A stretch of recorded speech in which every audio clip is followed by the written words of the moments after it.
بسم اللہ الرحمن الرحیم۔ السلام علیکم ورحمۃ اللہ وبرکاتہ۔ عزیز طالبات، آج میں جماعت ہفتم اسلامیات کی دوسرے ہفتے کی پہلی کلاس کے ساتھ حاضر ہوں۔ اس سے پہلی کلاس میں آپ جو ہے وہ ایمان مفصل پڑھ چکے ہیں، جس میں ہمیں بتا دیا گیا ہے کہ ہمیں کن کن چیزوں پر ایمان لانا ہے، یعنی ہمارے عقائد کیا ہونے چاہیے۔ ایمان مفصل میں جو سب سے پہلے آپ کو بتایا گیا ہے، جو ہم نے پڑھا، وہ ہے آمنت باللہ، یعنی اللہ پر ایمان، جو ہمارا سب سے پہلا عقیدہ ہے، اور آج کا ہمارا سبق بھی یہی ہے، اللہ پر ایمان۔ ایمان مفصل میں آپ کو ایک ایک نام کے ساتھ بتا دیا گیا تھا کہ کس کس پر ایمان لانا ہے۔ اگلے چیپٹرز میں آپ کو ایک ایک چیز علیحدہ علیحدہ کر کے تفصیل کے ساتھ بتائی جائے گی، اور آج کے سبق میں ہم جو ہے اللہ پر ایمان مکمل پڑھیں گے کہ ہمارا اللہ کے متعلق کیا کیا عقائد ہونے چاہیے اور کس طرح سے ہمیں اللہ پاک سے محبت کرنی چاہیے۔ سب سے پہلے جو ہمارے ٹاپکس ہیں وہ یہ ہیں کہ اللہ تعالیٰ کے متعلق چند عقائد ہم پڑھیں گے، ٹھیک ہے۔ اس کے بعد زمین اور اس میں بسنے والی مخلوق کے بارے میں ہم پڑھیں گے، آسمان، بارش، درخت اور پھل، یعنی اللہ پاک کی نعمتوں کے بارے میں پڑھیں گے۔ اس کے علاوہ شفا دینے والا یا مصیبتوں سے نجات دینے والا کون ہے، اس بارے میں پڑھیں گے۔ پھر آنکھ، کان، ہاتھ اور پاؤں دینے والا یہ کون ہے، یعنی ان تمام نعمتوں کے بارے میں پڑھیں گے، ٹھیک ہے۔ ہوا، روشنی، دن اور رات، یہ بھی نعمتیں ہیں، الگ الگ سے پڑھیں گے۔ پھر اللہ کی نعمتوں کو دیکھتے ہوئے ہماری کیا ذمہ داری ہونی چاہیے، یہ ہم تفصیل سے پڑھیں گے۔ سب سے پہلے پر ہم آ جاتے ہیں اللہ تعالیٰ کے متعلق چند عقائد۔ یہ آپ کی کتاب صفحہ نمبر 12 پر موجود ہے۔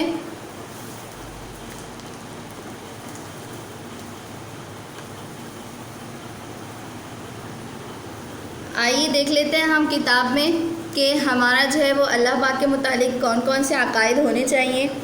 سب سے پہلا ہمارے پاس آ جاتا ہے کہ اللہ تعالیٰ ایک ہے۔ یہ بات آپ بخوبی جانتے ہیں، ٹھیک ہے، کہ اللہ تعالیٰ ایک ہے، اللہ کے سوا کوئی اور نہیں ہے، الگ ہی عبادت کے لائق ہے، کوئی اور معبود ہمارا نہیں ہے۔ اس کے علاوہ اللہ کو کوئی شریک یا ساجھی نہیں ہے۔ ساجھی کا مطلب ہوتا ہے ساتھی، ٹھیک ہے، تو اللہ پاک کا کوئی شریک بھی نہیں ہے۔ اللہ ہر بات کو جانتا ہے، کوئی چیز اس سے چھپی ہوئی نہیں ہے۔ اللہ بڑی طاقت اور قدرت والا ہے۔ اب یہ بھی آپ جانتے ہیں کہ اللہ ہی نے زمین بنائی، آسمان، چاند، سورج، ستارے، فرشتے، جنات، غرض تمام جہان کو کس نے پیدا کیا؟ اللہ تعالیٰ نے پیدا کیا، اور ان تمام جہانوں کا مالک بھی کون ہے؟ اللہ تعالیٰ ہے۔ اللہ ہی مارتا ہے، اللہ ہی زندہ کرتا ہے، یعنی مخلوق کی زندگی اور موت کس کے حکم سے ہوتی ہے؟ اللہ پاک کے حکم سے ہوتی ہے۔ اللہ ہی تمام مخلوق کو کیا بھی دیتا ہے؟ روزی بھی دیتا ہے۔ اللہ نہ کھاتا ہے، نہ پیتا ہے، نہ سوتا ہے۔ اللہ ہمیشہ سے ہے اور ہمیشہ رہے گا۔ اللہ کو کسی نے پیدا نہیں کیا، یعنی اللہ کے نہ ماں باپ ہیں، نہ بیٹا، نہ بیٹی، نہ بیوی، نہ کسی سے اس کی رشتہ داری ہے۔ اللہ تعالیٰ تمام رشتہ داریوں سے پاک ہے۔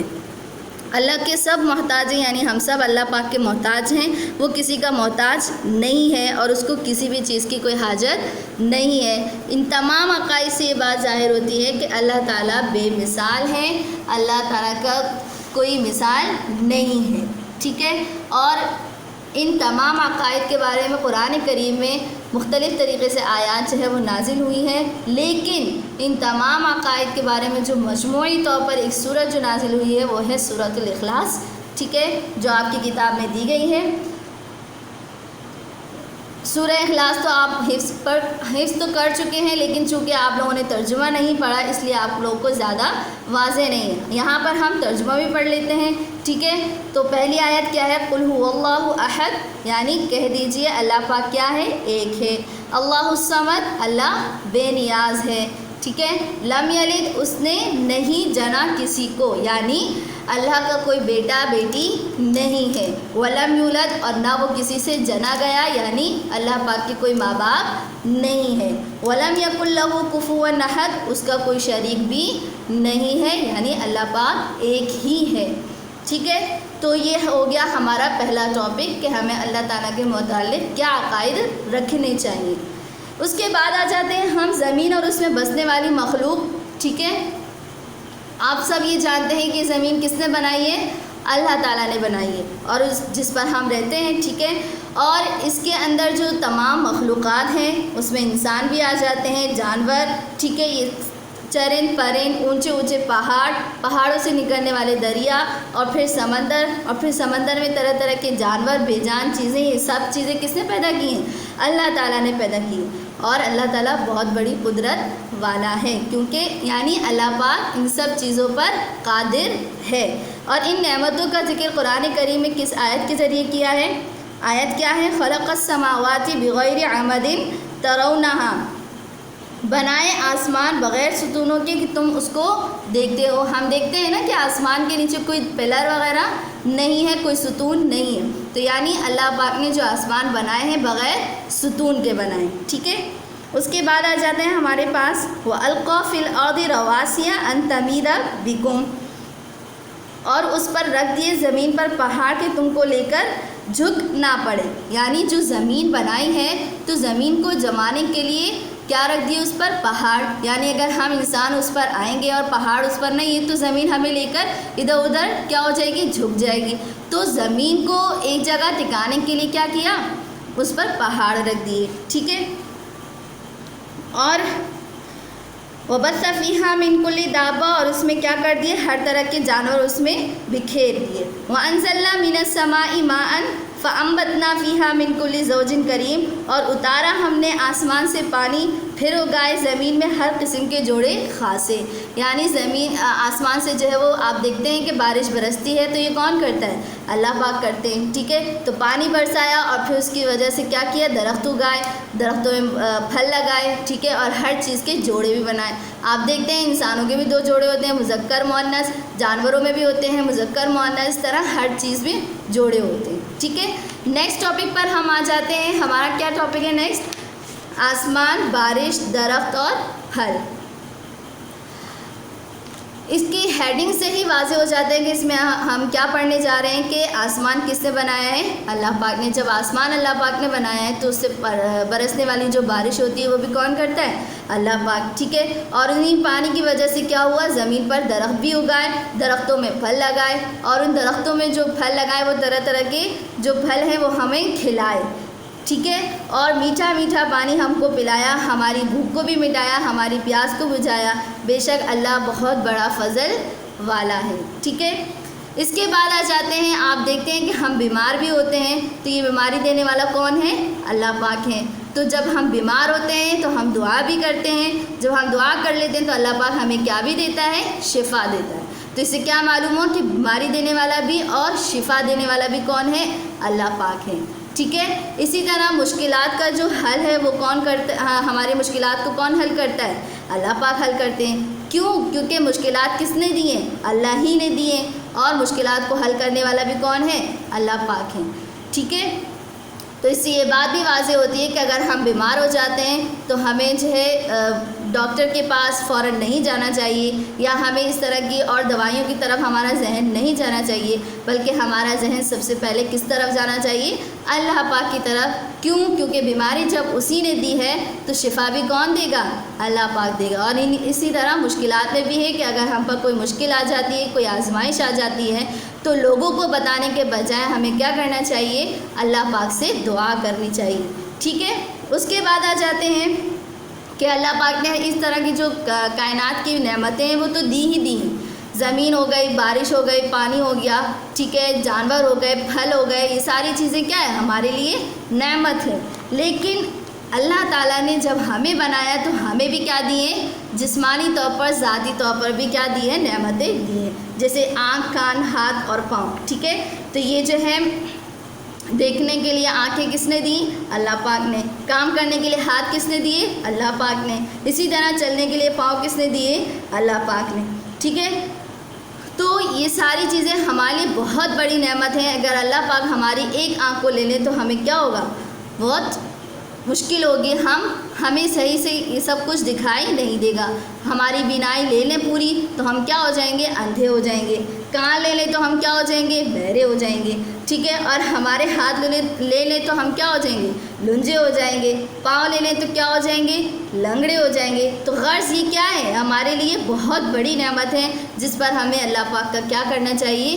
شکر کرنا چاہیے. ٹھیک ہے، ان سب چیزوں سے یہ واضح ہوتا ہے کہ اللہ پاک نے ہمیں اتنی ساری چیزیں دی ہیں، اتنی ساری نعمتیں دی ہیں، تو ہمیں اللہ پاک سے محبت بھی کرنی چاہیے، کیونکہ محبت کا اصل حقدار کون ہے؟ اللہ پاک ہے، ٹھیک ہے۔ اس کے بعد آ جاتے ہیں ہوا، روشنی، دن اور رات۔ یہ بھی ہمارے لیے بہت زیادہ بہت بڑی نعمت ہے کہ اللہ تعالیٰ نے ہمیں کیا دی ہے؟ ہوا دی ہے۔ کھانے پینے سے سب سے زیادہ جو ضروری ہے ہمارے لیے وہ ہے ہوا۔ کیوں؟ کھائے بغیر تو ہم پھر بھی کئی روز تک زندہ رہ سکتے ہیں، لیکن ہوا کے بغیر 1 گھنٹہ بھی رہ نہیں سکتے، ٹھیک ہے۔ اور ہمارے کام کی سہولت کے لیے کیا کی؟ روشنی دی۔ آرام کے لیے کیا دی؟ رات دی۔ رات میں نیند نہ آئے تو اگلے دن ہم فریش نہیں ہوتے اور ہمارے کام کاج بھی وقت پر نہیں ہوتے، ٹھیک ہے، اور تھکان بھی دور نہیں ہوتی۔ اسی طرح اگر روشنی نہ ہو تو ہمارے جو سارے کام ہیں وہ کیا ہو جائیں؟ بیکار ہو جائیں، ٹھیک ہے۔ تو یہ ہوا، روشنی، دن اور رات، یہ بھی کیا ہے؟ اللہ پاک کی نعمتیں ہیں۔ تو غرض اللہ پاک نے انسانوں کو ہر طرح کی چھوٹی بڑی تمام نعمتوں سے کیا کیا ہے؟ نوازا ہے، ٹھیک ہے۔ تو اب جب ان نعمتوں کو ہم نے دیکھ لیا تو ہماری کیا ذمہ داری بنتی ہے؟ تو آئیے پڑھ لیتے ہیں ہماری کیا ذمہ داری بنتی ہے۔ سب سے پہلی ذمہ داری ہماری یہ ہے کہ ہم اللہ پاک کی وحدانیت کا اقرار کریں کہ اللہ پاک کیا ہے؟ ایک ہے، وحدہ لا شریک ہے، کوئی اس کا شریک نہیں ہے۔ یعنی ہم صرف کس کا کلمہ پڑھیں؟ اللہ پاک، ٹھیک ہے۔ اس کے بعد آ جاتے ہیں ہم کیا کریں؟ اللہ پاک کے لیے کیا کریں؟ نمازیں پڑھیں۔ کیا کریں؟ نمازیں پڑھیں۔ اس کے بعد آ جاتے ہیں ہمارا جو تیسرا فرض ہے وہ یہ ہے کہ ہم اللہ کے لیے روزے رکھیں، نہ کہ اس لیے روزے رکھیں کہ لوگ کہیں کہ چلو گرمی ہے اور اس گرمی میں اس بندی نے جو ہے وہ روزے رکھیں۔ لوگوں کو دکھانے کے لیے روزے نہیں رکھنے۔ روزہ کس کے لیے رکھنا ہے؟ اللہ پاک کے لیے۔ کیوں؟ کیونکہ اللہ پاک نے ہمیں اتنی ساری نعمتیں دی ہیں، تو ہمارا جو ہے یہ فرض بنتا ہے، ذمہ داری بنتی ہے کہ ہم روزہ، یہ عبادتیں کس کے لیے کریں؟ اللہ پاک کے لیے کریں، ٹھیک ہے۔ اس کے بعد آ جاتے ہیں زکوٰۃ بھی کس لیے دینی ہے؟ اللہ پاک کے لیے۔ لوگوں کا خیال ذہن میں نہیں آنا چاہیے۔ اسی طرح حج بھی کس کے لیے کرنا ہے؟ اللہ پاک کے لیے، ٹھیک ہے۔ اس کے بعد ہماری جو سب سے بڑی ذمہ داری ہے وہ یہ ہے کہ اللہ پاک نے جن کاموں کا حکم دیا ہے ہم ان کو کرتے رہیں، یعنی جو عبادات ہمیں کرنے کے لیے کہا گیا ہے ہم ان عبادات کو اچھے طریقے سے کیا کریں؟ پورا کریں، اور جن کاموں سے ہمیں روکا گیا ہے ہم وہ کام نہ کریں۔ جو اس کے بعد جو ہماری سب سے بڑی جو ذمہ داری ہے وہ یہ ہے کہ ہم جو کر رہے ہیں کام، یعنی حکم جو ہمیں دیا گیا ہے خود بھی کریں اور دوسروں کو بھی ہم کیا کریں؟ اچھے اچھے کاموں کی نصیحت کریں۔ ہمارا کوئی فرینڈ ہے یا ہماری کوئی بہن بھائی ہیں وہ اس طرح کی کوئی جو ہے وہ اچھے کام نہیں کر رہے تو ان سے روکیں اور ان کو بتائیں کہ کون سا اچھا کام ہے وہ کریں، ٹھیک ہے۔ تو یہ ہمارا فرض بنتا ہے کہ ہم کیا کریں؟ دوسروں کو اچھے کاموں کی تلقین کریں، رغبت دلائیں، خود بھی کریں اور دوسروں کو بھی کروائیں، اور اسی طرح برے کاموں سے خود بھی بچیں اور دوسروں کو بھی بچائیں۔ آپ اسی ہمارے بارے میں، اسی امت کے بارے میں جو ہے وہ کیا فرمایا کہ آپ صلی اللہ علیہ وسلم نے فرمایا صلو خمسکم وصوموا شہرکم وحجوا بیتکم وادوا زکاتکم، کہ 5 نمازیں کیا کرو؟ ادا کرو، رمضان کے روزے رکھو، بیت اللہ کا حج کرو اور کیا کرو؟ زکوٰۃ ادا کرو۔ یہ مین چیزیں ہیں جو فرائض ہے، ہر مسلمان پر کیا ہے؟ فرض ہے، اس کو کرنا لازم ہے۔ اس کے علاوہ اور بھی بہت ساری چیزیں ہیں جن کا ہمیں حکم دیا گیا ہے، جیسے پردے کا حکم دیا گیا ہے، ٹھیک ہے، اچھے اخلاق کا حکم دیا گیا ہے، تو یہ بھی کرنے چاہیے۔ یہ نہیں کہ صرف فرائض کر لیے بس پورا ختم، ٹھیک ہے۔ اچھا، اس کے علاوہ جو ہے وہ اللہ پاک نے جو ہے وہ یہ قرآن کریم میں یہ بھی فرمایا کہ آپ صلی اللہ علیہ وسلم جو ہے وہ ظاہر جو بھی ہیں وہ ہماری ہدایت کے لیے بھیجا گیا ہے، قرآن پاک کی جو ہے وہ تفسیر کے لیے بھیجا گیا ہے، تو ان کے احادیث، ان کے اقوال ہمارے لیے نمونہ ہیں، تو ہم انہی سے سیکھیں۔ کچھ لوگ ہوتے ہیں ان باتوں پر عمل نہیں کرتے۔ قرآن پاک کی اس آیت سے یہ واضح ہو جاتا ہے کہ اللہ پاک فرماتے ہیں وَمَا آتَاكُمُ الرَّسُولُ فَخُذُوهُ وَمَا نَهَاكُمْ عَنْهُ فَانْتَهُوا، کہ تم کو رسول جو بتائے وہ کام کرو اور جس سے منع کرے اس کو کیا کر دو؟ چھوڑ دو۔ تو یہ چیز جو اوپر جو ہم نے حدیث پڑھی تو وہ کسی عام انسان کا قول نہیں کہ ہاں اس نے کہہ دیا اور ایک کان سے سنا دوسرے کان سے نکال دیا، ایسا نہیں ہے، بلکہ کیا کرنا چاہیے؟ ہمیں اس کو سچ ماننا چاہیے اور اس پر عمل کرنا چاہیے، ٹھیک ہے۔ تو اس کے بعد جو ہے چونکہ ہم آخری امت ہے اور اس امت کے بہت زیادہ فضیلتیں بھی ہیں، اور جو ہماری سب سے بڑی ذمہ داری ہے کہ ہم دوسروں کو اچھے کاموں کا حکم کریں، تو اس بات کا جو ہے وہ دلیل جو ہے وہ قرآن کریم سے بھی جو ہے وہ اللہ پاک نے دے دی ہے، اور وہ کیا ہے، کنتم خیر امت اخرجت الناس، کہ تم سب سے بہترین امتوں میں سے ایک امت ہو، یعنی جو تمام اس دنیا میں جتنی امتیں بھیجی گئی ہیں ان میں سے کیا ہو، بہترین امت ہو، ٹھیک ہے۔ تأمرون بالمعروف، جو کیا کرتے ہو، اچھے کاموں کا حکم کرتے ہو، وتنہون عن المنکر، اور منع کرتے ہو برے کاموں سے، وتؤمنون باللہ، اور اللہ پر ایمان لاتے ہو۔ تو یہ ہماری امت کی جو ہے وہ کیا ہے، اس امت کی کیا دی ہے، فضیلت بتائی ہے۔ قرآن کریم میں اللہ پاک نے اس امت کی تعریف بیان کی ہے، تو جب ہماری تعریف بیان بھی کر دی گئی ہے تو ہمیں ہماری ذمہ داری بنتی ہے کہ ہم اس کام کو اچھے طریقے سے کیا بھی کریں، پورا بھی کریں، ٹھیک ہے۔ تو یہ ہو گیا ہمارا آج کا سبق، جو میں نے بہت اچھے طریقے سے آپ کو وضاحت کر دی۔ امید ہے کہ آپ لوگوں کو یہ سب سمجھ میں آ گیا ہوگا۔ اب اس کے بعد انشاءاللہ ہم اگلی کلاس میں اس چیپٹر کا عملی کتاب کا کام کریں گے، ٹھیک ہے۔ اگلی کلاس تک کے لیے اجازت دیجیے، اللہ حافظ۔